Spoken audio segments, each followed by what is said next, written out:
How to separate audio from video in CapCut. So first you want to open up CapCut and open your project or create a new one. And then you want to import the video. So by clicking the import button right here or dragging the video directly to this window, you can basically import the video like this.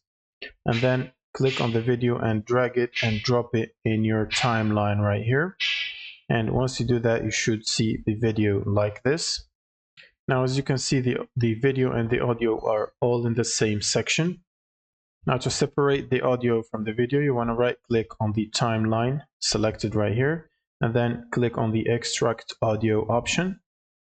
And that should basically extract the audio at the bottom right here, as you can see in the bottom layer. And there is also another option. If you click on your video timeline right here and right click, you can also choose separate audio option. So that will basically allow you to separate like different types of audio.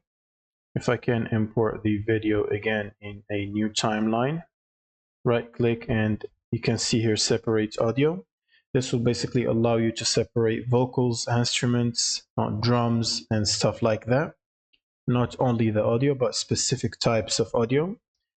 But the extract audio will basically extract any audio regardless of its type. And that's pretty much it for this video. You can also adjust the audio like here, the timeline and stuff like that. You can move it to a specific part of your timeline. And that's pretty much it for this video. Thank you guys for watching and subscribe.